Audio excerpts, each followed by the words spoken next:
Hi everyone, my name is Dia and today I will be reading with you for our second live younger kid session starting at 2 p.m. No one has joined as of right now, but I'm just going to record anyway, and this recording will be available on our YouTube channel, and I hope you guys are able to join next week if you weren't able to join this week. We're going to be reading 3 books, so let's get started.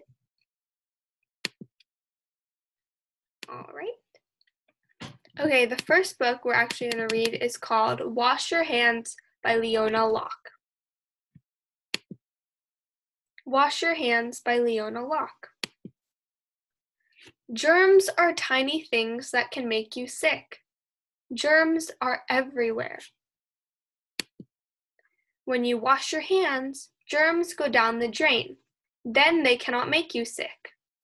So right now, I want you guys to just pause your video and think back to the previous page and think about what a germ is and what you know about germs. And you can tell a parent, a friend, a family member, a pet. You can say it out loud or in your head. And I just want you to think about, what is a germ and what's an example of a germ, what you know about germs, and even with this whole corona outbreak, this COVID-19 outbreak right now, how that connects to germs and washing our hands. So just pause and then just continue when you're ready.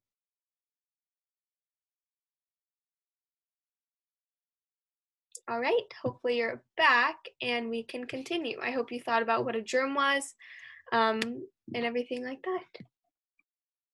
Wash your hands before you eat. Wash your hands after you touch animals. Wash your hands after you go to the bathroom. Here is how to wash your hands. Get your hands all wet. Rub soap all over your hands until you have some bubbles, like this. Rub your hands together and give the soap plenty of time to work. Be sure to rub all the parts of your hands, the front, the back, and in between the fingers. Rinse all the soap off your hands with clean water. Use a clean towel to dry your hands or shake them dry. Now you know how to wash your hands and keep the germs away. So, now I'm going to have you guys pause your screen and recite back what the different steps of washing your hands are and when you should wash your hands. So start off thinking when you should wash your hands, just from what we learned. I fast-backwarded the book a little bit so you can remember. List 3 ways or 3 different times you should wash your hands or when you should wash your hands. And then pause, and then we'll go over our answers. So just pause.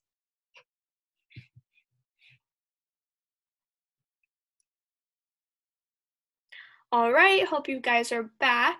So the 3 things I would say from what we learned was right here, it says wash your hands before you eat. The second thing we could do is wash our hands after we touch animals. And the third thing we could do is wash our hands after we go to the bathroom. So those are the 3 things I thought of, but you guys might have come up with different ones, like wash your hands after you eat.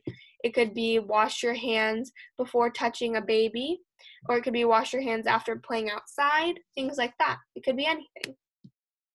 So now I want you guys to think back about what we read just before this about how to wash your hands. So I want you to give 5 different steps, 5 to 10 different steps of how you wash your hands, and then we'll go over the answers after you pause and think about how you wash your hands. Do you put soap on first, or do you get them wet first? Do you dry your hands, or do you shake them, or do you do both? So just think about how you wash your hands and just think about that, and then we will go over our answers. So just pause.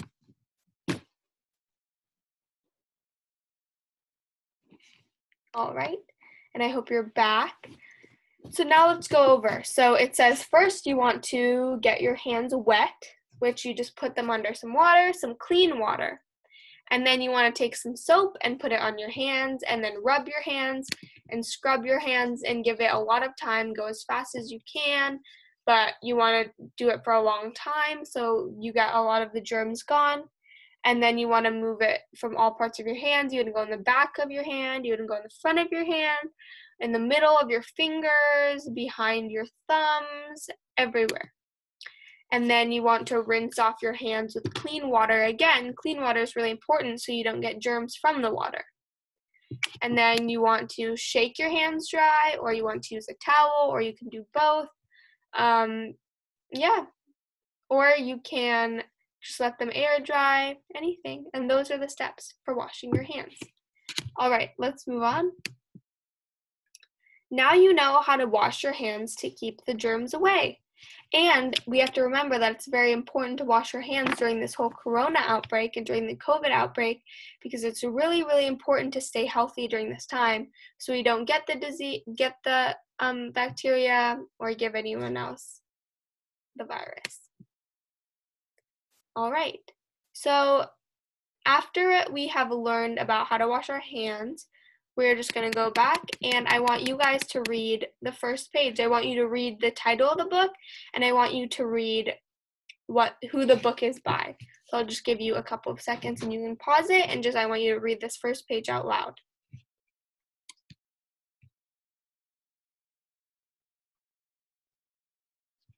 All right, hopefully you're back, and hopefully it said Wash Your Hands by Leona Locke. All right, and let's move on to our second book. Grandpa's Secret Potion. By Holly Hartman and Nina Ollikainen. So I want you guys just to take a second to look at what the front cover has on it. And I want you to see, or talk about the different details in the front cover. I want you just to take a second. You can tell a family member, a friend, your dog. You can say it out loud, or you can just say it in your head. I just want you to describe every little detail, the colors of the sky, where they are, whether they're inside, outside, what they're reading, what's around them, who's there, who, what, when, where, why, how. You can make predictions about what's going to happen in the book. So just take a second, pause the video, and I'll give you a couple seconds to think about it, and then just play when you're ready.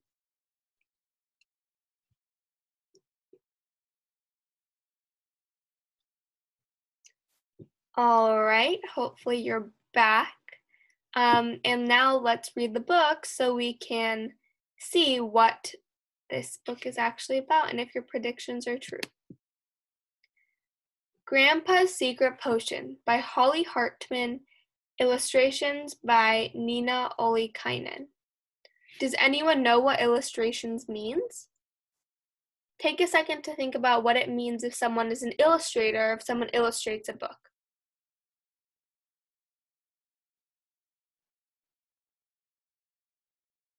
All right, hopefully you're back and have unpaused the video. If you don't know what an illustrator means it's the person who draws all the photos in the book. So all of the images that you'll see in the next couple pages have actually been drawn by Nina Ollikainen. So that's a cool thing to know what illustration means. It's basically the same thing as a drawer, someone who draws the photos. And when it says by Holly Hartman, it means Holly Hartman is the author. An author means the person who wrote the book. And it's important to know that the author and the illustrator actually work together to make the book happen. And they're both equally important. So throughout this book, we can identify what the illustrator does and what the author does. So let's start. My grandpa can do anything, and I am his best helper. So by looking at this photo, can you tell which one the grandpa is and which one the kid is? Which one, who's who? How can you tell? So just take a second and think about who's who, what each one is doing in this image, which is drawn by the illustrator. And I just want you to take a second to see how you can tell who's who. Is it by hair color or size or height, and what each of them are doing. So just pause the video.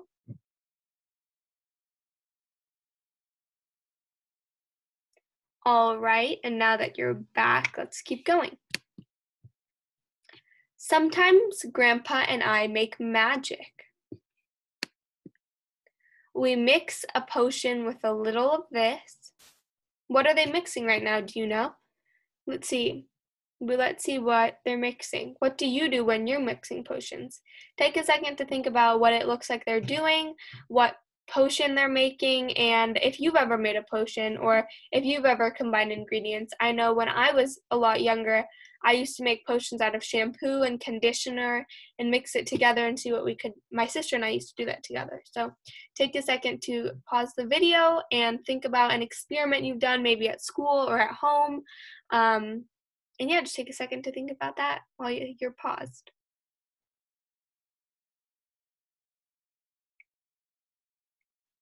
All right, and hopefully you're back.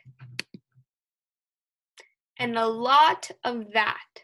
And that, if you turn your head sideways and you look at what it says right there, that says water. And we can also see that from the image because you can tell that they're using water to pour. We put our potion into a big flat pan. Look closely at this photo on the left-hand side, and I want you to find 3 different animals that are in this photo. And I want you to identify what kind of animal they are, what they're doing maybe, where they are. So just take a second to find 3 different animals. All right, so pause.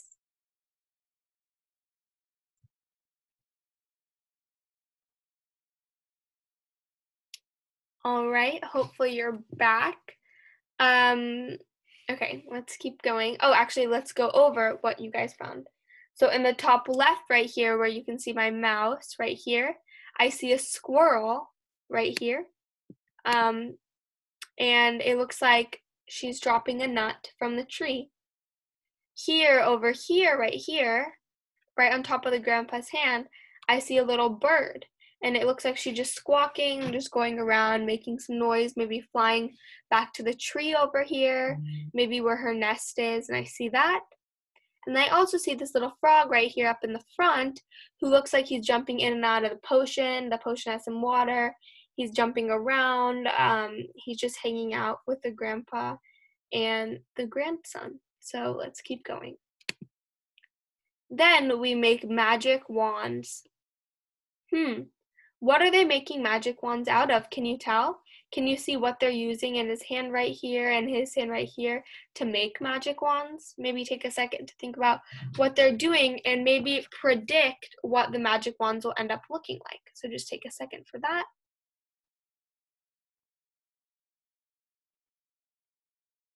All right. Now that you're back, let's keep going. We wrap the wands in a secret way. And as we didn't talk about, but we will now, the wands were made out of hangers. As you can see right here, the grandson has a hanger and the grandpa is like starting to move, like wrap his hanger in a secret way. And now, what are they wrapping? Can you tell what they're wrapping their hangers with right here? If you look really closely and turn your head, you can see that it says cotton string. So we can see that the grandpa and the grandson are both using cotton string in this project. All right, next, let's keep going. Slowly, we say some magic words. What does it look like they're doing? It looks like they're putting in their mixture, in their potion, as we know of like soap and water, in a large pan. They're taking their hangers that are covered with string and putting them in the soapy water. So now I want you to make a prediction. What do you think is going to happen? What do you think is going to come out of this experiment? What do they look like they're doing? So just take a second and think about that.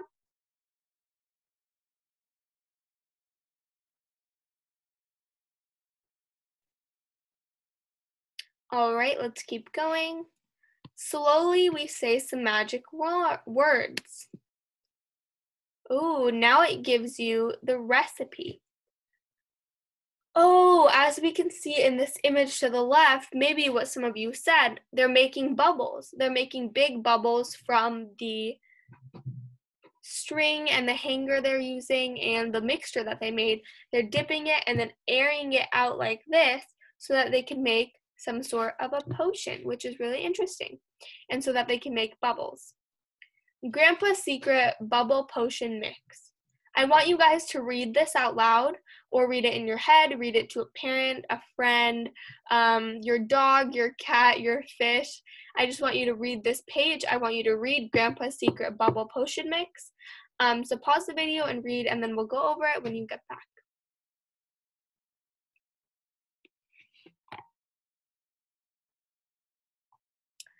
All right, hopefully you're back. Hopefully you guys were able to read it. If not, that's okay. That's why we're here. We're just going to work on your reading. Let's keep going. Grandpa's Secret Bubble Potion Mix. 1 gallon of water, 2/3 C dish soap. Over here, the C means cup. So 2/3 of a cup of dish soap, 1 tablespoon of glycerin. For best results, allow solution to age for 5 days.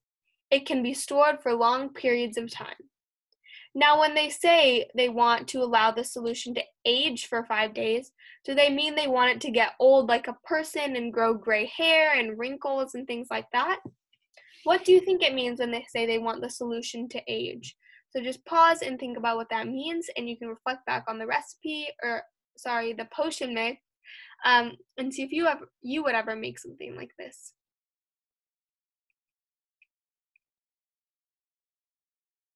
All right, hopefully you're back.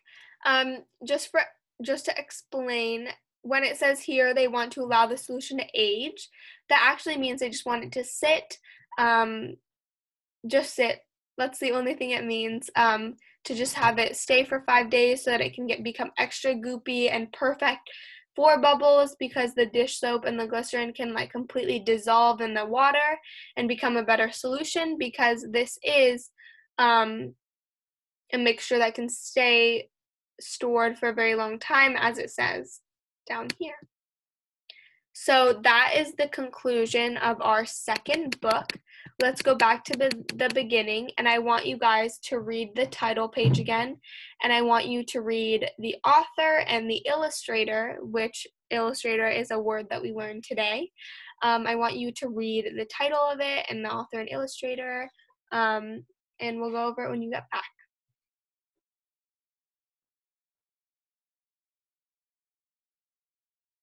All right, hopefully you were able to read the title to a friend or a family member, or a pet, or just to yourself out loud or to yourself in your head. Hopefully you were able to read it.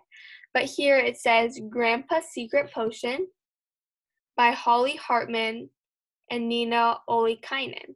And from reading the second page earlier, we know that the author is Holly Hartman, and we know that the illustrator is Nina Ollikainen. All right, let's move on to our last book. All right, here we go. Let's Have a Picnic by Kim Sharp. So I just want you guys to take a second to pause the video and just take a look at what's happening in the front page. On the cover is what they call the front page. And I want you guys to just see what, the people are doing, how many people there are, where they are. The title is Let's Have a Picnic, so see if it has anything to do with a picnic.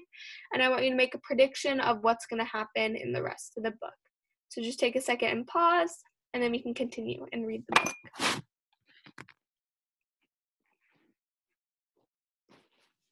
All right, let's go and read this amazing book.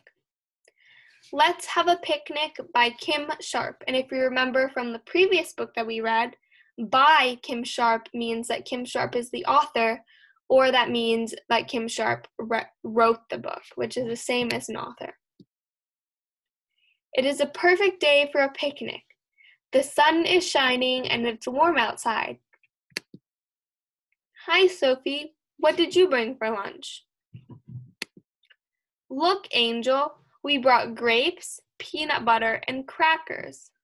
So I just want you guys to think about if you've ever been on a picnic and what your favorite foods are. when you go for a picnic, whether you like to be like Sophie, who brought grapes and peanut butter and crackers, or if you like to be Angel, who we don't know what they brought yet, but just what your favorite picnic treat is, what your favorite time is to go on a picnic. Here, it says that the perfect day is when the sun is shining and it's warm outside, but maybe your idea might be different of a picnic. It might be cloudy, it might be at sunset. So just take a second and think about what your favorite picnic time would be and what food you would bring. All right, hopefully you guys were able to pause and share with someone, or just think about what your favorite thing to do in a picnic is, what food to bring, what time, where it would be. Personally, I love picnics in the sunset time with maybe going with my friends or with my family, and I like to bring fruit, maybe some crackers, things like that. So let's keep going. We spread our blanket in the shade where it's cool. Are you hungry, Sophie? Not yet. Let's play before we eat. So now I want you guys to see where they are. What are they doing right now? Are they climbing up a ladder? Are they going down a slide? Maybe look at what they're wearing. Are they wearing snow coats because it's cold outside? Are they in shorts and a t-shirt because it's warm outside? Does it look like the summertime or the wintertime? Is the sky blue, or, is it at nighttime? Is it dark? So just think about the setting is what they call it, like where they are, and the background details, who they're with, things like that.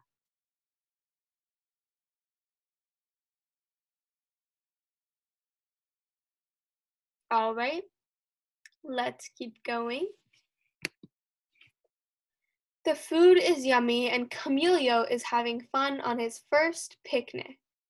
So now if we look at the photo, whose picnic do you think is the first picnic? Do you think it's the mom or the other mom? Or do you think it's the two kids? Or do you think it's the baby? Because maybe he hasn't been on a picnic before. Or maybe the adults have never been on a picnic before. So make a prediction on which one Camilio is and whose first picnic it is. All right, hopefully you guys are back. Personally, I would have said that it's the baby's first picnic because he looks, as I said, like a baby, and he's a lot younger than everyone else, so he hasn't had the same experiences. My mom brought some new books to show you, Angel. Do you like the pictures? It's already time to go home. I'll help you fold the blanket, Sophie. We picked a perfect day for our picnic. So now I want you guys to think about why it was a perfect day for their picnic. What did they do? What did they eat? Who did they go with? I want you to summarize what we've learned about this picnic in the past couple pages. So I just want you to think about that. So take a second to think about that while you pause the video. You can talk to a friend, a family member, just to yourself, as I've said before, so just pause the video.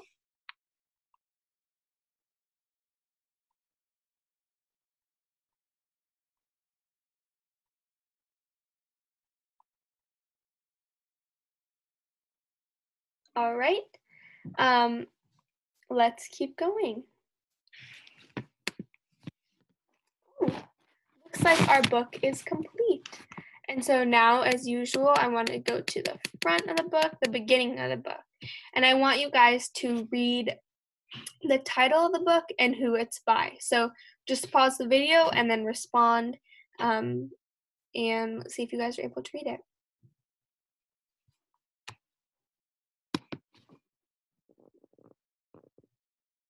All right. Hopefully you guys were able to read it to a friend, family member, pet, your carpet. It can be to anything, anyone, to yourself, to a sister, to a brother, to the computer screen. All right, so this right here says Let's Have a Picnic by Kim Sharp. Hopefully you guys were able to read that. And as we remember, Kim Sharp is the author of the book. So she is the one who wrote the book. And now I want you to look back at the cover, which is this first photo right here. And I want you to summarize what we've learned this entire book. So I want you guys to summarize who each of these people are. I want you to summarize what they came to do, where they are, what temperature it is, what foods they brought, things like that. So just pause the video and think about that for a couple minutes.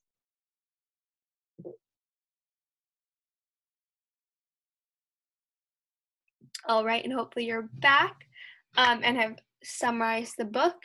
Hopefully you talked about the fact that they're all at a picnic. It's the youngest baby in the middle's first picnic. They came with peanut butter and grapes and crackers and some other food, and they put their blanket, the blue blanket that they're sitting on, in the shade because it was warm outside during the summertime. But it was a good day because they were able to play on the playground and the play structure, and they were able to play together and eat together and have a good time. And they also were able to fold the blanket together and work as a team to do that. They got to play together, as I said before, on the play structure and down the slide. And it was a perfect day to have a picnic in the end, and they all had a really great time. So hopefully you talked about that, and then maybe you can connect it back to a time that you went to a picnic and had a really great memory. So just think about a time where you went on a picnic, and if you haven't been on a picnic yet, that's okay. Think about your ideal picnic, when you would want to have it, what you would want to do, and things like that. So just take a second to think about that.